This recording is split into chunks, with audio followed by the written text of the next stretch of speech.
Ang kwentong ito ay hango sa totoong buhay. Karanasan ito ni Edilio. Taong 1967, Gakat, Southern Leyte.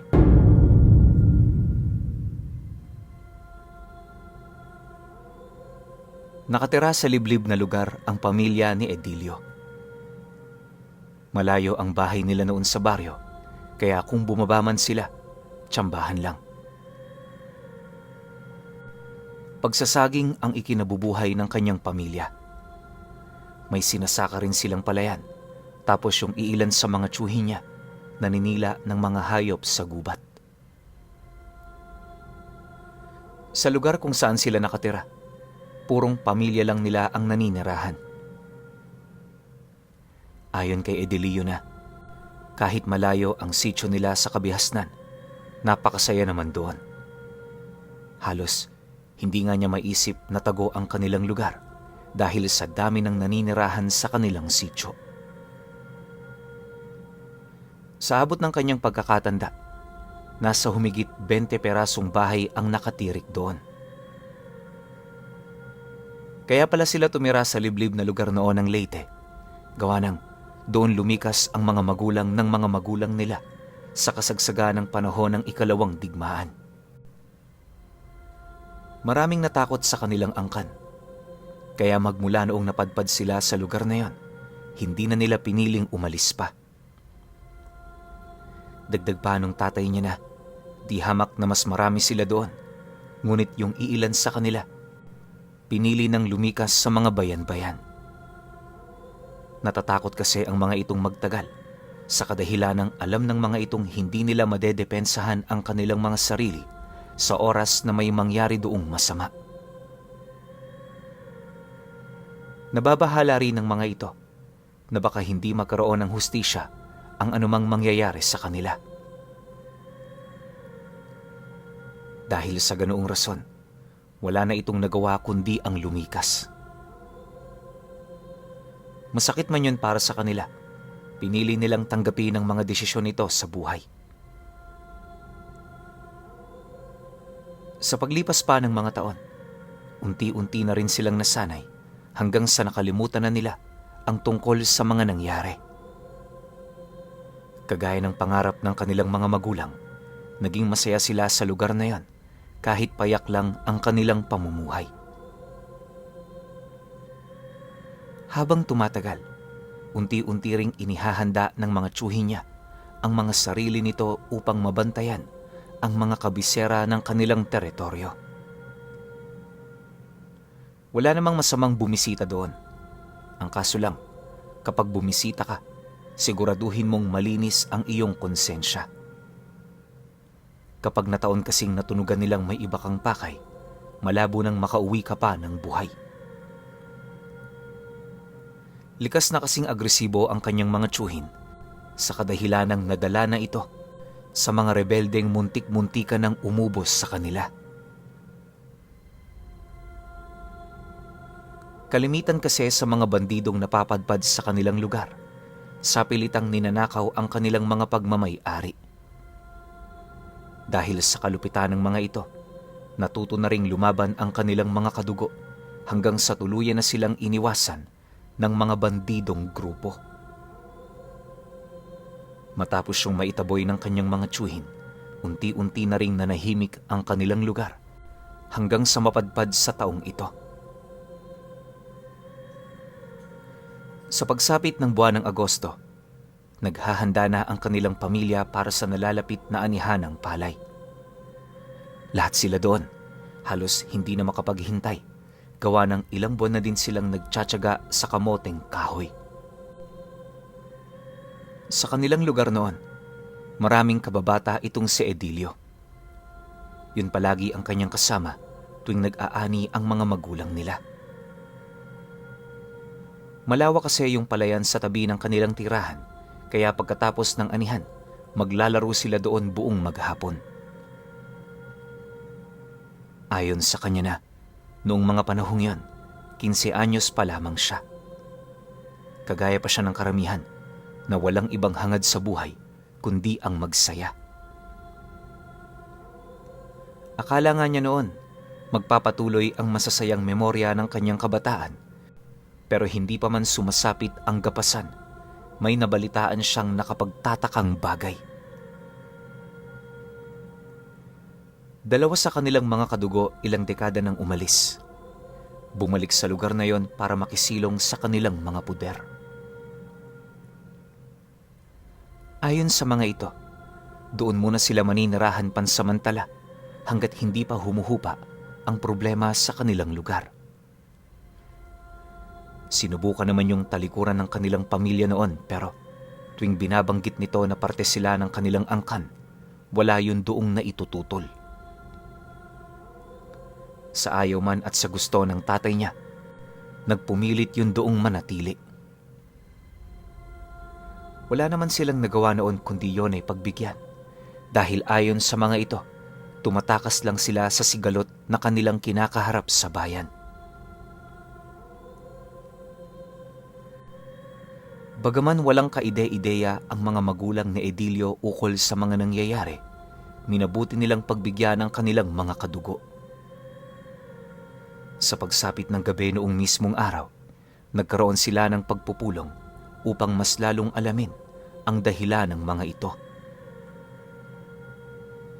Hindi kasi noon kumbinsido ang tatay ni Edilio, kaya para malaman ng totoo, nagsagawa siya ng biglaang pulong kasama yung mga kapatid at pinsan niyang nagpapanatili ng kaayusan sa kanilang sityo. Kitang-kita ni Edilio ang lahat. Gawa ng noong mga panahong nag-uusap-usap ang mga ito, nakaupo siya sa tabi ng kanyang ama. Makalipas pa ang ilang minutong pagpapalitan ng mensahe at detalye, paulit-ulit namang inilahad ng dalawang padre de pamilya ang tungkol sa kanilang kinakaharap na problema. Ayon sa mga ito, utang lang naman ang tinatakasan nila, kaya hindi nila ito kinakailangang ikabahala. Dagdag pa nito na, sa oras na makapag-ipon sila, muli silang babalik roon para tubusin ang kanilang mga ari-ariang nakasangla. Hindi naman kami iba sa inyo. Sana bigyan nyo kami ng pagkakataon. Oo, aminado kaming matagal namin kayong nilimot. Pero sa pagkakataong ito, sana kaawaan ninyo kami hindi bilang mga kadugo, kundi bilang mga tao. Konting panahon lang ang hinihingi namin. Pangako, alis kami kagad dito. Sadyang ito lang talaga ang lugar na alam naming ligtas puntahan. Maawa na kayo. Konting panahon lang ang aming hinihingi sa inyo. Wika nung isa sa mga padre de pamilya. Dagdag pa nung kasama nito na gagantihan nila ang anumang kabutihang ipapakita nito sa kanila. Matapos namang marinig ng mga kamag-anak ni Edilio ang sinabi nito, wala naman silang nagawa kundi ang sumunod. Aminado kasi sila noong hindi nila ito matatanggihan, lalo pat likas na sa kanilang lahi ang pagiging matulungin. Makalipas pa ang ilang minuto, doon na ibinigay ng ama ni Edilio ang hudyat sa isa nitong pamangkin. Napatuloyin ng mag-anak na yon sa kubong bago nilang itinayo. Nakalaan sana ito sa mga bata pero pinili nitong ipaubaya na lamang yon sa mga pamilyang nakisilong sa kanila. 2 araw ang lumipas. Wala namang nangyaring kakaiba. Nagpatuloy pa rin ang kanilang paghahanda sa gapasan hanggang sa dumating na nga yung araw na kanilang pinakahinihintay. 4:00 pa lamang noon ng madaling araw, abalang-abala na sila sa pag-aayos ng kanilang mga gamit na dadalhin. Yung mga kalabaw nila at kangga, inihanda na rin nila sa gilid ng daan.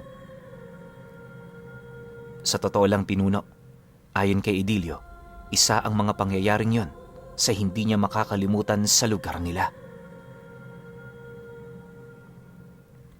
Bukod kasi sa napakasaya nito sa pakiramdam, halos hinahanap-hanap talaga niya yon buwan-buwan sa kanilang sityo. Kahit wala silang pera, isa ang mga alaalang yon na hindi kayang tumbasan ng kahit na ano. Pagsapit naman ng 6:00 ng umaga, kasalukuyan ng abala ang kanilang grupo sa paggapas. Siya noon, palaging nakabuntot sa kanyang ina, nakasalukuyang gumagapas sa pinakaunang kahon ng palay. Sa pagpapatuloy ng kanilang ginagawa, naging madali naman ang trabaho. Nataon kasi noong nadagdagan ang kanilang bilang, kaya lahat ng kahon ng palay may gumagapas. Pagsapit naman ng 8:00 ng umaga, habang nag-aalmusal ang kanilang pamilya, may nasipat silang isang grupo ng mga kalalakihan na nagmamadaling naglalakad patungo sa palayan.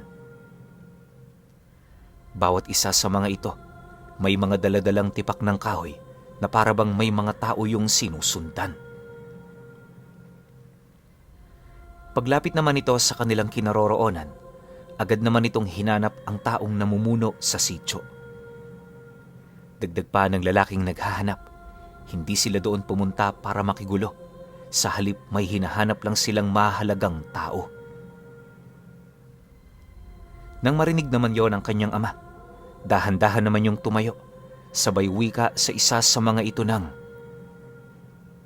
Wala ritong pumunta, kaya wala rito yung hinahanap ninyo. Baka nasa kabilang baryo yon. Doon na lang kayo magtanong. Pagkarinig naman ng lalaki sa sinabi ng kanyang ama, bigla naman yung lumapit sa kanila. Sabay sagot dito ng, Pasensya ka na, pero hindi kami naniniwala sa mga salita. Kung pwede sana, hayaan nyo kaming humalughog sa inyong lugar. Mapanganib ang mga taong yon, kaya sa lalong madaling panahon, kinakailangan nilang maibalik sa bayan. Doon sila paparusahan, kasama ng mga kamag-anak nilang nahuli na. Matapos naman itong marinig ng kanyang ama, agad naman yung nagbigay ng senyas sa mga tsuhin ni Edilio na nakatayo papaikot sa kanila. Pagsilay naman doon ng kanyang mga tsuhin, agad naman yung nagsihugot ng mga sundang at iba pang armas, dahilan para mabaling dito pansamantala yung atensyon ng mga kalalakihang dumayo. Pagbalik naman ito ng paningin sa kinatatayuan ng tatay niya, narinig naman yon ng lalaking sumagot dito ng, Hindi kami ang tipo ng taong susunod lang sa gustong mangyari ng hindi namin kakilala. Gusto nyong humalughog? Subukan nyo para malaman nyong hinahanap nyo. Malayo tayo sa bayan. At dito sa lugar na ito, batas namin ang umiiral. Kapag sinabi kong papatay kami, papatay talaga kami. At paalala lang kaibigan, huwag mo kaming ituring na mga baguhan at baka magulat ka. Kasabay ng pagwika ng kanyang ama ay ang tila bang pagdahan-dahan nung lalaki. Naging mahinahon na rin yun sa mga bagay na sinabi nito hanggang sa hindi naglaon, napilitan na rin yung umalis. Maya-maya pa, nang makalayo na ang mga ito, bahagya namang naantala yung ginagawa nila. Ang dalawang lalaki namang nanuluyan sa kanilang lugar noon, napansin naman ni Edilyong nagtatago sa tinumpok na palay di kalayuan sa kanilang kinaroroonan. Nagpakita lamang ang mga ito nung masiguro na nilang wala na ang mga tao. Sa kasagsaga ng pakikipag-usap ng kanyang tsuhin, hindi naman ito maiwasang mapasilay sa mga kadugo nila na pinaghihinalaan naman nilang hinahanap ng grupo. Gustong-gusto na yung ituro ng ama ni Edilio pero pilit pa rin yung nagpipigil, gawa ng kadugo nila ito. Paglapit naman ng dalawang lalaki, mahinahon naman yung tinanong ng kanyang ama kung kilala ba ng mga ito ang mga panauhing nakasagutan niya. Dagdag pa nito na kinakailangan nilang makipagtulungan at sabihin ang lahat ng kanilang nalalaman kung nais nilang magtagal sa sityo. Sa oras kasi na malaman nito na pinaglololoko lamang sila ng dalawa, sila na mismo ang magpepresentang magdadala dito sa bayang tinitirhan ng mga kalalakihan. Nang marinig naman ng dalawa ang kanyang sinabi, agad naman yung sumagot sa kanyang ama ng, Oo, kami nga yung hinahanap nila. Aminado kaming malaki ang kasalanan namin, pero wala silang karapatan na patayin kami. Kagaya nyo rin kami, nagkakasala. Pero hindi yun sapat na dahilan para magpasya silang papatayin na lang kami. Alam niyo ho, sa totoo lang, marami na sa ating mga kadugo ang pinatay nila. Nagkibit-balikat kami sa mga nangyaring yun, pero nung kami na ang tinugis nila, nagdesisyon kaming tumakas. Bahala na kayo kung maniwala kayo, pero ang pinagmulan lang ng lahat ng ito ay yung panganay kong anak na kasama namin ngayon dito. Matapos naman yung mailahad ng lalaki, hindi na rin yun nagpaligoy-ligoy pa. Upang maunawaan ng ama ni Edilio ang mga nangyayari, sinimulan nito ang kanyang kwento 1 taon na ang nakakalipas. Ayon dito na, naging maayos naman ang pamumuhay nila sa lugar na yon, at yung panganay niyang anak nagtrabaho sa lalaking nakausap ng ama ni Edilio. Maayos naman ang pamamalakad nito, kaya sa paglipas ng mga buwan, hindi sila nagkaroon ng anumang uri ng pagdududa. Ang kaso lang, habang tumatagal, may napapansin na doong kakaiba yung anak niya. Tuwing gabi, kapag magpapahinga na sila, maraming kababaihan ang pumapasok sa lugar na yon na para bang isa itong bahay-aliwan. Noong una, di naman nila ito pinapansin. Gawa ng kung iisipin, wala naman silang karapatan sa bahay na yon. Lahat din ng pagtitiis ginawa na nila, pero sa katagalan, ibang-iba na talaga ang kanilang mga naririnig. Yung mga hiyaw sa bahay na yon tuwing gabi, napapalitan ng mga pag-aangil, tapos sinasabayan din yon ng malalakas na kalabog. May mga naririnig na rin sila noong sumisigaw, na animoy humihingi yon sa kanila ng tulong. Dahil sa mga nangyari, sinubukan ng umalis ng anak niya, pero hindi pumayag yung amo nito. Ayon sa kanyang amo, bago siya umalis, kinakailangan muna nilang paalisin yung katrabaho niyang mas matagal sa kanya doon ng ilang buwan. Akala nito, ganun nga ang gagawin ng amo niya, pero dumating ang isang gabi na siya na mismo ang nakasilay kung papaano yon ialay nung amo nila sa mga kababaihang pumapasok doon ng 10 oras. Dahil dito, napilitan naman siyang lumayas ng walang pasabi. Huli na rin ang nalaman nila na ang mga babaeng inakala nilang ginagamit lamang sa pangaaliw, mga aswang pala. Magmula noong nalaman nila ang tungkol sa bagay na yon, kung kani-kanino na rin sila humingi ng tulong, pero naging bigo sila. Lahat ng albularyong kanilang nilalapitan, bigla na lamang namamatay ng walang dahilan. Ang mas ikinakatakot pa nila noong mga oras na yon ay yung mabilis na pagkalat ng kakaibang sakit sa kanilang mga kadugo. Nang hindi na nila maatimang ganoong sitwasyon, nagdesisyon silang tahakin ang daan pabalik sa sityong minsan na nilang tinalikuran. Inaasahan din nilang magiging mahigpit ang mga namumuno rito, pero naniniwala silang tatanggapin pa rin sila nito. Matapos naman itong mailahad ng lalaki, personal naman yung humingi ng tawad. Pagtatapat pa nito na, kaya lang naman sila napilitang magtago ng sikreto, ay dahil sa baka isipin nila na kaya lang sila doon pumunta ay buhat sa kailangan nila. Aminado naman silang yon ang totoo. Pero anong magagawa nila? Sila ang huling pag-asa ng mga ito. Matapos naman yung marinig ng ama ni Edilio, tahimik naman itong pinagmasdan ang iilan sa mga kadugo niyang nakikinig. Hindi naglaon, minabuti na muna nilang tapusin ang kanilang mga ginagawa bago pag-usapan ang tungkol sa bagay na yon.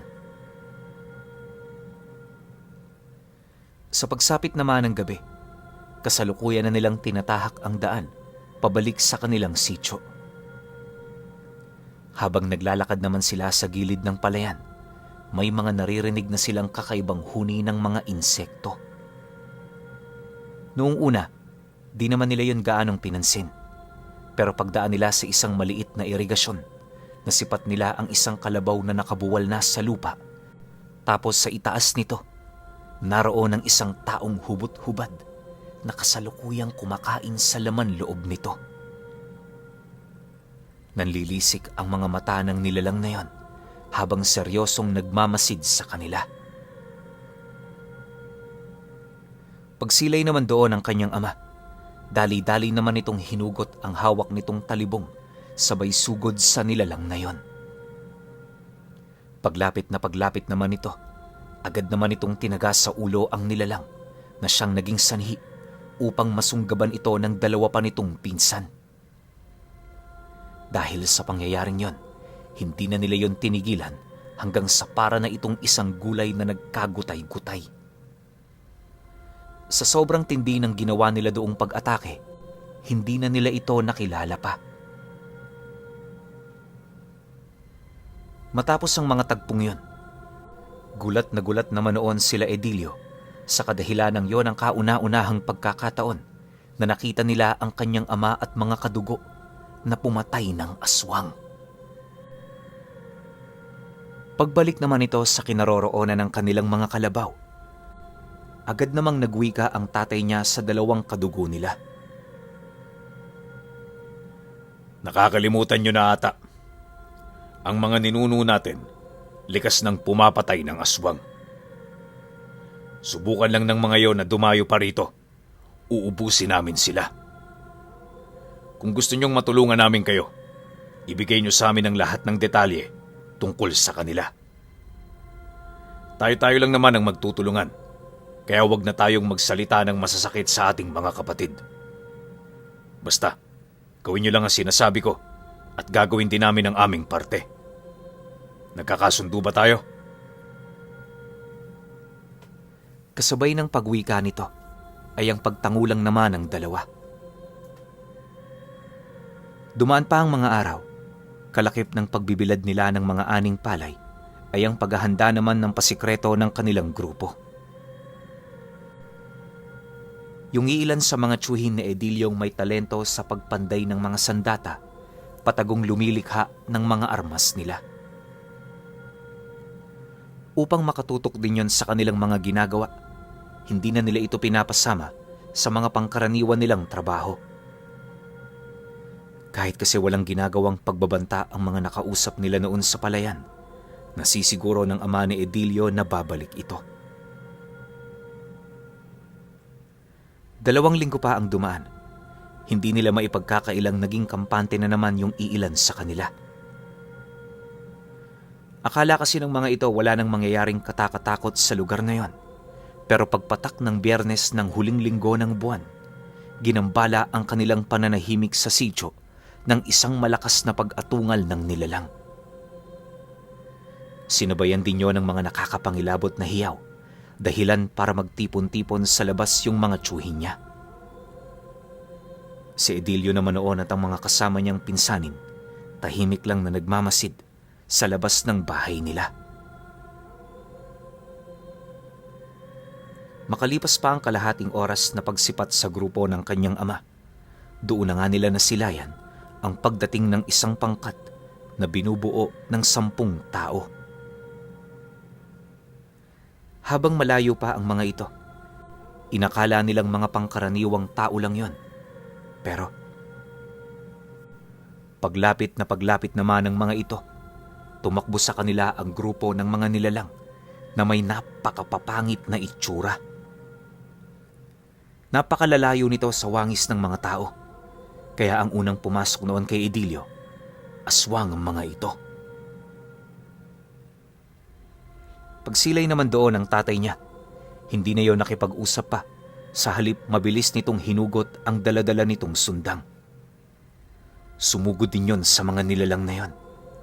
Sa isang iglap, bigla namang lumaganap sa paligid ang sigaw at hiyawan ng mga nilalang na siyang naging sanhi upang maalarma yung mga kadugo nila.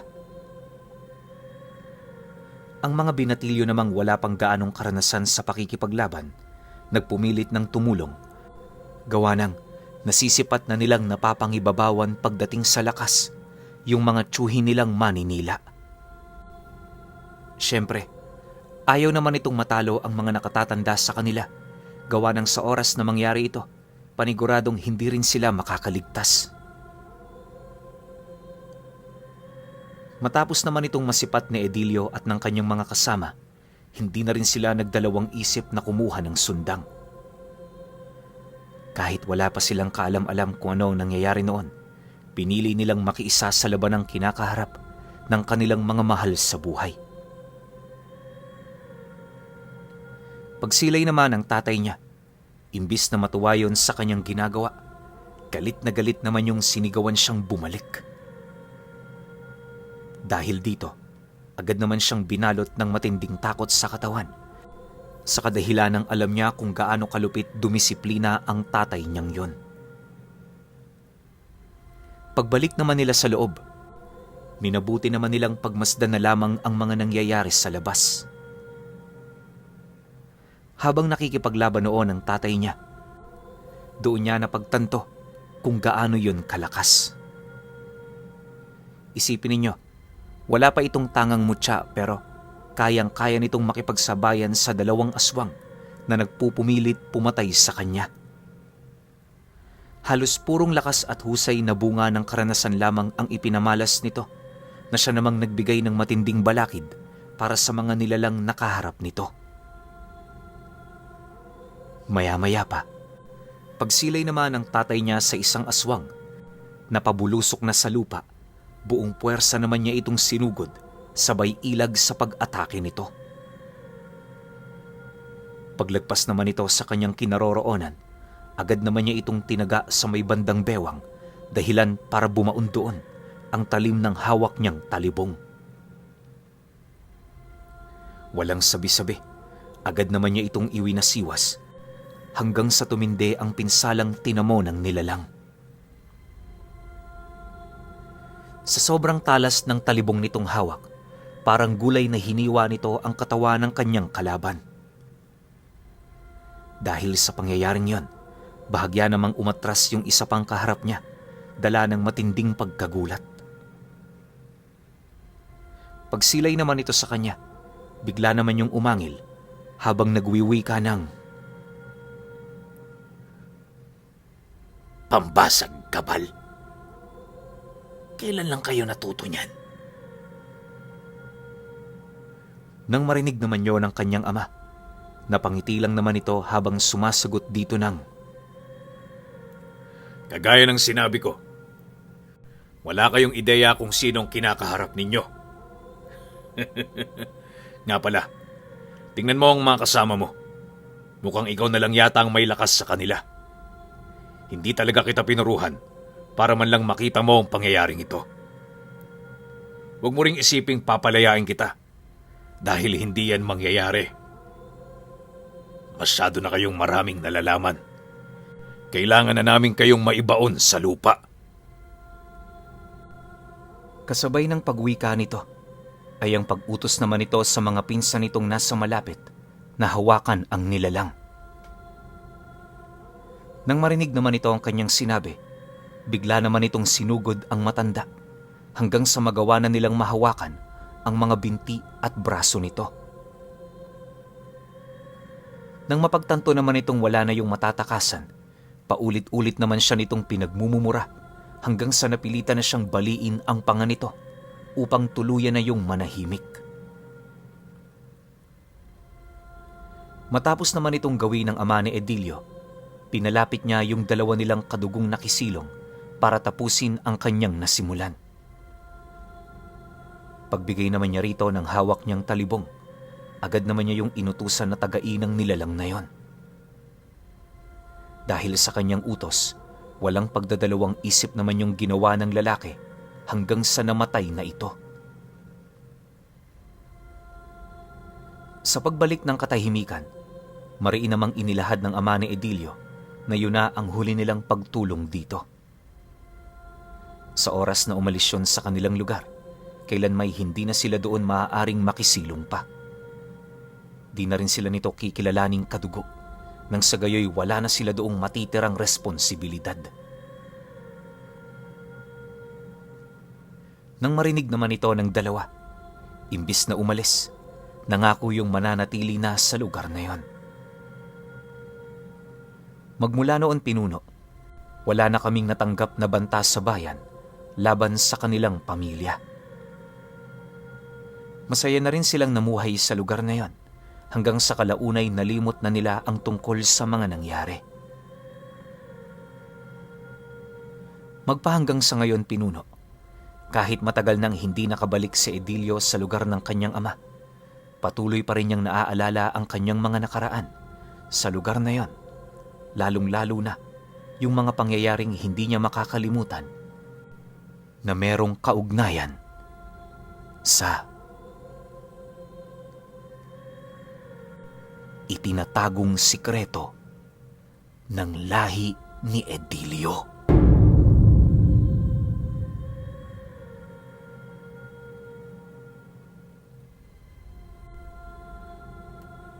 Okay.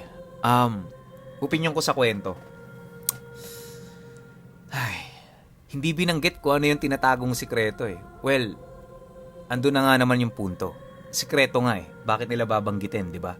Pero alam nyo, sobrang curious ako kasi ang lakas ng tatay ni Edilio. Di ba? Tapos, nasa lahi pa sila ng mga Maninila. Hindi basta-basta to. Sayang lang no, kasi konti yung ganap ng pagtatagpo ng tatay niya tsaka nung, ito nga, yung sumalakay sa kanilang mga aswang. Pero kung siguro kung mga 3 o 4 na beses nangyari to, ang dami sigurong pinaliwanag ni Edilio tungkol dun sa kakayahan ng tatay niya. Tsaka, pati sa mga tsuhin niya, kasi pinag-uusapan natin dito, lahi o angkan. So, marami yan sila, di ba? Hindi lang yung tatay niya nagtatangan yan. Malamang nasa tatay niya yung pinakamalakas, pero maraming ano yan eh, maraming sanga. Di ba? So, nakakalat siguro yung mga tinatago nilang mutya siguro, agimat, talandro, walang makapagsasabi kasi sobrang konti lang na binigay na info ni Edilio. Pero overall, satisfied naman ako. Dito sa kwento na to, nagpapatunay pa rin talaga na mas matimbang talaga ang dugo sa tubig o kung ano man yung kasabihan na yon na kapag ka mag-anak mo, talaga mas papanigan mo yan kahit ano pang mangyari. Lalo pa sa ating mga Pinoy, sobrang likas na talagang nananalaytay sa dugo natin yan. Pero kayo, kung may opinyon kayo sa kwentong ito, comment nyo lang sa baba. Yun lang, hanggang sa susunod na kwento. Salamat.